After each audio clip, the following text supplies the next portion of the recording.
Hello everyone, welcome back to my channel. So I hope कि आप सभी लोग बहुत अच्छे होंगे और आप अपने एग्ज़ाम की प्रिपरेशन भी बहुत अच्छे से कर रहे होंगे। तो आज की जो हमारी न्यू वीडियो है, इस वीडियो में हम लोग एथनोबॉटनी इन इंडिया पढ़ेंगे। भारत में एथनोबॉटनी की क्या मतलब ज़रूरत है, महत्व क्या है, या क्या क्या चीज़ें अभी कमियां हैं जो पूरी होनी चाहिए एथनोबॉटनी को थोड़ा पॉपुलराइज करने के लिए, वो सब कुछ हम आज डिस्कस करेंगे। ओके, आप चैनल पर न्यू होंगे तो चैनल को सब्सक्राइब करिएगा, अपने दोस्तों को इन सभी वीडियोज़ को ना शेयर करिए, क्योंकि हिंदी प्लस इंग्लिश दोनों ही भाषा आपको प्रोवाइड की जा रही है, तो देर किस बात की है। प्लीज़ शेयर करिए और कमेंट करके हमें ज़रूर बताइएगा कि आपको वीडियो कैसी लगती है। सब्सक्राइब मस्ट है, फ्री है, तो प्लीज़ सब्सक्राइब ज़रूर कर लेना। नाउ देखिए, एथनोबॉटनी इन इंडिया। सबसे पहले तो हमने एथनोबॉटनी आपको पढ़ाया ही हुआ है कि जो एथनो होता है ना, उसका मतलब क्या है। हम अगर सरल भाषा में यूज़ करें तो ethnobotany is the relationship between, ठीक है, ये हमारा रिलेशनशिप है, PNP मतलब पीपल एंड प्लांट के बीच का, ठीक है। यही अगर जूलॉजी की बात होती, अगर बॉटनी की जगह हम जूलॉजी लिख देते तो ये किस चीज़ का रिलेशनशिप हो जाता, पीपल एंड एनिमल, PNA का, ठीक है। ये आपको इतना आप याद रखना। नाउ अगर हम अपने इंडिया की बात करें, अपने प्यारे भारत की बात करें, तो देखिए, ethnobotany in India begins to take shape when the British botanist started studies of Indian flora. You know कि जो हमारा भारत है ना, उसमें बहुत तरीके की डाइवर्सिटी है, मतलब इतनी डाइवर्सिटी है कि यू कांट इमेजिन। बहुत सारी डाइवर्सिटी है, based on language, based on the plant, मतलब हम प्लांट की बात करेंगे, अभी कॉन्स्टिट्यूशन में नहीं जाना है। तो प्लांट जो है उसकी डाइवर्सिटी बहुत सारी है। हमारे एक भारत में ना इतनी डाइवर्सिटी है कि बाहर के लोग भी शायद ये सोचते होंगे कि भाई है तो बहुत अच्छी जगह, ठीक है। अब वो कुछ भी देख लो, डेजर्ट देख लो, ग्रीनरी देख लो, स्नो देख लो, एवरीथिंग, तो सब कुछ है हमारे पास। तो डाइवर्सिटी यहाँ होने की वजह से ये हमेशा से लोगों को अट्रैक्ट करती हुई है, और यही अट्रैक्शन ब्रिटिशर्स को हुआ। और ब्रिटिशर्स ने जो हमारे इंडियन जो फ्लोरा है, मतलब प्लांट्स हैं, उनको पढ़ना स्टार्ट किया, क्योंकि आपको पता होगा कि शायद जो औषधियाँ इंडिया में मिलती हैं वो दुनिया में कहीं भी किसी भी प्लेस पे नहीं मिल सकती हैं। तो यही अट्रैक्शन था जिसकी वजह से ब्रिटिशर्स ने क्या किया, इंडिया में वो आए। मतलब आपको पता ही है कि कभी ना कभी रूल तो किया ही था, बट उसकी बात तो नहीं करेंगे अभी। We are very free and freedom हम लोग के पास है, तो उसे एंजॉय करिए आप लोग, पिछली बातें छोड़िए। देखिए, तो ब्रिटिशर्स जो हैं उन्होंने ही सबसे पहले इस चीज़ को पहल लाई इंडिया में कि चलिए भाई, हम प्लांट्स को उठाते हैं और उन्हें देखते हैं, उन्हें परखते हैं कि क्या हमारे काम की हैं और क्या हमारे काम की नहीं है, ठीक है। देखिए, while studying flora of a region, Britishers also noted the native or vernacular name and economic uses of plant. तो जब ये सारी चीज़ें हो रही थी, तो देखिए, कोई भी अगर कोई काम करता है ना, तो उसको वो चाहता है कि वो दुनिया भर में प्रसिद्ध हो, और दुनिया भर में प्रसिद्ध करने के लिए बस एक ही चीज़ ज़रूरी होती है, क्या, कि रिटन चीज़ें हमें मिल जाए। जब हम कोई भी रिसर्च करते हैं ना, तो हम उसे रिटन करते हैं, हम लिखते हैं कि हमारे मरने के बाद भी अगर कोई हमारी कॉपी उठा के देखे तो वो समझे कि अच्छा, ये जो कॉन्सेप्ट था ये इन्होंने बताया था, या इनका एक पॉइंट ऑफ व्यू क्या है। तो वैसे ही जो ब्रिटिशर्स थे, जब वो इंडिया में घूम रहे थे और जब वो प्लांट्स की रिसर्च कर रहे थे, तो वो उन्होंने वो अपने साथ एक कॉपी लेके घूमते थे, ऐसे इमेजिन करो, और जो भी प्लांट उन्हें मिलता था वो उसका नाम लिखते थे, अपने तरफ से जितना हो सकता था उसकी इकोनॉमिक वैल्यू बताने की कोशिश करते थे, वो सब उसमें लिखते थे, प्लस उसका नेम लिखते थे, ठीक है। अब वो जो नेम था वो नेटिव भी लिखते थे और वर्नाकुलर भी लिखते थे, मतलब ये कि वो उन्हें क्या बुलाते हैं, उस प्लांट का भी नाम वो लिखेंगे, प्लस वो ह्यूमन सोसाइटी जो डिफरेंट कल्चर है, मतलब देखो, ब्रिटिशर्स आए हैं, वो विदेश से आए हैं, ठीक है, उनकी तो बात ही छोड़ो। आप इंडिया में हो ना, इंडिया में ही कई लोग किसी चीज़ को कुछ बोलते हैं, किसी चीज़ को कुछ बोलते हैं, ठीक, हर जगह चीज़ें अलग अलग बोली जाती हैं, समझ रहे हो। तो अलग अलग बोले जाने की वजह से सेम ब्रिटिशर्स ने भी क्या किया कि जो उनकी भाषा है उसका तो उस प्लांट का नाम लिखा ही, प्लस उन्होंने जो वहाँ के कल्चर, वहाँ के ट्रेडिशन, ह्यूमन सोसाइटी जो वहाँ पर रह रही थी, वो उस पर्टिकुलर प्लांट को क्या बोलती है उसका भी नाम लिखा, क्योंकि उन्हें ये चीज़ पता थी कि अगर हम अपना ही नाम लिख के चले गए तो शायद ये नाम जो है वो विलुप्त हो सकता है, ये खो सकता है। अगर हम यहीं की ह्यूमन सोसाइटी जो उस नाम को बुला रही है अगर वो लिखें, तो शायद ये कल को बहुत बड़ा चर्चा बन जाए, ठीक है। उसके बाद देखिए, सर जॉर्ज वॉट, ठीक है, सर जॉर्ज वॉट 1873 में पब्लिश किए थे dictionary of economic product of India. कब? 1873 में जॉर्ज वाट ने पब्लिश किया था dictionary of economic product of India. ठीक है, देखिए स्क्रीनशॉट लेते चलिएगा, पीडीएफ के भरोसे एकदम मत रहिएगा, बिकॉज इतनी मेहनत करने के बाद अब इसको हम पीडीएफ में नहीं आपको प्रोवाइड कर पाएंगे। आप प्लीज़ इसको स्क्रीनशॉट कर लो या फिर पॉज करके नोट्स बना लो। ठीक है, तो हम कहाँ थे कि जो वॉट थे उन्होंने dictionary of economic product of India एक बुक पब्लिश की थी, जो कि उन्होंने बहुत सारे अगेन भाषाओं में दी थी। क्यों दी थी? बिकॉज भाई किसी का भी काम जो है, किसी की भी मेहनत है, वो ऐसे ही थोड़ी गुम हो जानी चाहिए, वो बहुत लोगों तक जानी चाहिए। और बहुत लोगों तक अगर हमें उसे भेजना है तो हमें डिफरेंट लैंग्वेज की यूज़ करनी पड़ेगी। क्या हिंदी जो लिटरेचर लिख रहे हैं, जो लोग प्योर बंगाली हैं, क्या वो उसे पढ़ पाएंगे? नहीं पढ़ पाएंगे। क्या लोग जो उर्दू पढ़ते हैं, क्या उसे पढ़ पाएंगे? नहीं पढ़ पाएंगे। तमिलनाडु, कर्नाटका, क्या वो लोग पढ़ पाएंगे? नहीं पढ़ पाएंगे। इसीलिए अगर हमें अपनी किसी भी काम को, अगर रिटन काम हम कर रहे हैं और वो हमें बहुत लोगों तक पहुंचाना है, तो हमें बहुत सारी भाषाओं का एक अनुभव होना चाहिए, जिससे कि हम सभी भाषाओं को, अपनी जो शिक्षा है, अपना जो ज्ञान है, या अपना जो भी हमें बोलना है, वो हर जगह हम पहुंचा सके। तो सेम उन्होंने भी किया कि उन्होंने जो बुक थी उसको संस्कृत भाषा में भी बताया, अरेबियन में, Persian, Hindi, Bengali, tribal names of more than 3000 plants along with their use. ठीक है, तो सबसे पहले तो लैंग्वेज कौन कौन सी थी? Sanskrit, Arabian, Persian, Hindi, Bengali. ठीक है, इसमें उन्होंने ये बुक पब्लिश की, प्लस उसमें उन्होंने ट्राइबल्स नेम लिखे। किसके नेम लिखे? 3000 प्लांट्स के।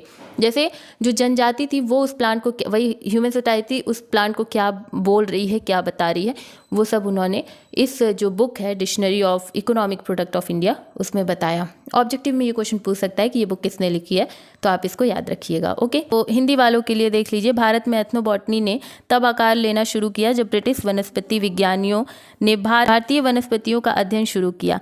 एक क्षेत्र की वनस्पतियों का अध्ययन करते समय अंग्रेजी ने देसी या स्थानीय नामों के पौधों के आर्थिक उपयोगों पर भी ध्यान दिया। सर जॉर्ज वॉट ने भारत के आर्थिक उत्पादों का शब्दकोश, that is dictionary of economic product of India, प्रकाशित किया, जिसमें 3000 से अधिक पौधों के संस्कृत, अरबी, फारसी, हिंदी, बंगाली और आदिवासी नामों का उपयोग उन्होंने साथ में किया था। ठीक है, उसके बाद some of these plants had no economic value. अब जिन्होंने जैसे 3000 उन्होंने प्लांट्स के नेम लिखे थे, तो इनमें से कुछ प्लांट थे जिनकी कोई वैल्यू नहीं थी, कोई इकोनॉमिक वैल्यू नहीं थी, वो बस ऑर्नामेंटल, किसी सेरेमनी में, किसी रिलीजियस सेरेमनी में उनसे हम यूज़ कर सकते थे, बट उसका कोई जैसे मेडिसिनल वैल्यू नहीं था, आप ये बोल सकते हो। वो कोई और किसी काम के नहीं थे सिवाय सजाने के। ठीक है, तो ऐसे प्लांट्स उसमें थे। और what contribute can be taken as the first primary work on Indian ethnobotany. Yes, हम लोग व्हाट जो थे उन्हीं का एक जैसे एक कंट्रीब्यूशन मान सकते हैं कि सबसे पहला अगर किसी ने पहल उठाया तो वो वर्ड्स थे एथनोबॉटनी के लिए। ठीक है, इंडियन एथनोबॉटनी के लिए। Later several individuals and universities and college department took up his work. ठीक है, बाद में बहुत सारी यूनिवर्सिटीज़, बहुत सारे कॉलेजेस ने इस काम को आगे बढ़ाया और एथनोबॉटनी को जो हमारे इंडिया है, जैसे कि उसके अलग अलग क्षेत्रों में पढ़ना स्टार्ट किया, कि सेंट्रल इंडिया का ethnobotany, Bihar, Odisha, north eastern states, Assam, Kumaon and Garhwal. ठीक है, यहाँ इस चीज़ों को पढ़ा गया। Ethnobotany in India can be discuss under following heading. ठीक है, अब हिंदी की अगर बात करें तो बोल दिया है हमने, आप इसको स्क्रीनशॉट कर लो। इसमें कुछ है नहीं कि पौधों की कोई आर्थिक वैल्यू नहीं थी, जितना पौधा हमने देखा 3000 प्लस जो वॉट ने कंसीडर किया था, उसकी बस आर्थिक वैल्यू नहीं थी। धार्मिक हो सकती है, मतलब स्पिरिचुअल में कभी यूज़ आ सकता है, रिलीजियस किसी कल्चर में यूज़ आ सकता है, बट उसकी कोई आर्थिक इकोनॉमिक वैल्यू नहीं थी। ठीक है, बाद में कई जगह विश्वविद्यालय में, जैसे कि आपको हमने बताया कि मध्य भारत, बिहार, उड़ीसा, उत्तर पूर्वी राज्यों, असम, कुमाऊं, गढ़वाल, इन जगह पर फिर से डिफरेंट एथनोबॉटनी देखा गया, खोज की गई और भारत में एथनोबॉटनी मतलब जो चीज़ें हैं वो हमने ऊपर बता दी हैं। अब आप इसको स्क्रीनशॉट कर लो। ठीक है, भारत के कई हिस्सों में, विशेष रूपों से हिमालयी क्षेत्रों में, स्थानीय लोगों द्वारा पौधों का उपयोग पारंपरिक हर्बल दवाओं के रूप में किया जाता है। ठीक है, किसमें? हर्बल दवाओं के रूप में। अगर वहीं बात करें, यहाँ देखें तो traditional herbal medicine used by the local people in many part of the India. ठीक है, स्पेशली अगर हम बात करें तो हिमालय रीजन में जब हम घूमना स्टार्ट किए, बाद में वॉट के बाद जब इंडिया में इस चीज़ की खोज होने लगी, जब घूमना स्टार्ट किए, तो हमने ये देखा कि जो लोकल पीपल थे वो ज़्यादातर प्लांट्स को एक हर्बल दवा की तरह उपयोग करते थे। Ethnomedicine is the origin of all tradition system of medicine in India and other parts of the world. Ethnomedicine Bharat और दुनिया के अन्य हिस्सों में चिकित्सा की सभी प्रणालियों का मूल है, मतलब बेस है। एथनोबॉटनी नहीं होता तो शायद हम इतनी मेडिसिन नहीं जान पाते जितनी आज हम जानते हैं। ठीक है, फिर देखिए, the importance of ethnobotany in Indian context can be improve by providing. हमने बताया ना कि कुछ कमियां अभी भी है। जैसे जब आप बीएससी में आए हो, आप लोग को हम एक बात बता दें कि जो बीएससी सेमेस्टर है ना, आप उसमें एथनोबॉटनी का सिलेबस देख रहे हो।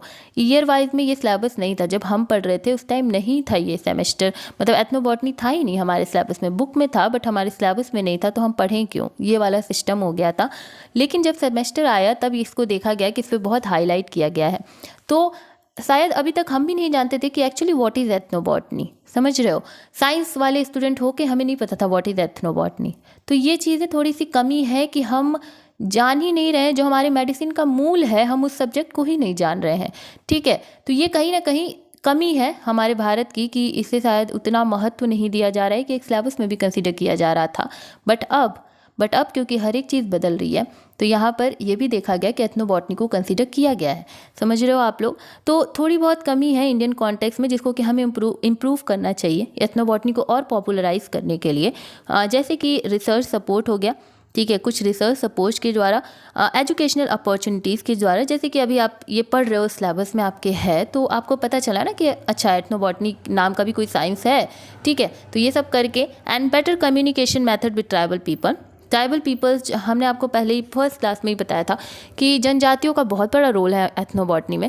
तो उनसे कनेक्ट होकर के जो और मेडिसिनल प्लांट है, शायद जिनकी जानकारी हमें नहीं है, तो वो शायद उन्हें वो और अच्छे से बताएं, तो उनसे कनेक्ट करके हम जान सकते हैं। और बस हो गया, ये स्लाइड आपका ख़त्म हुआ। The study of ethnobotany helps in relaying information to administrators and scientists to prepare action plans for the economic growth and development of tribal areas। Hindi में, एथनोबॉटनी का अध्ययन प्रशंसकों और वैज्ञानिकों को जनजातीय क्षेत्र के आर्थिक विकास के लिए कार्य योजना तैयार करने के लिए जानकारी देने में मदद करता है। हम एक डेवलप सोसाइटी में रह रहे हैं, ठीक है, वी आर डेवलप बहुत ज़्यादा, we have all the resources. गर्मी पड़े तो भाई एसी चला लो, ठंडी पड़े तो हीटर चला लो। ठीक है, तो ये एक हमारी क्या है, खुशनसीबी है और हम इतने डेवलप हैं। बट अगर हम बात करें ट्राइबल पीपल की, तो they are not that much develop. ठीक है, उन्हें हर एक चीज़ अपने आप से करना पड़ता है। तो जब हम, क्योंकि आपको पता है कि ट्राइबल एंड जो प्लांट है, they have a very special connection, they have a very special bond.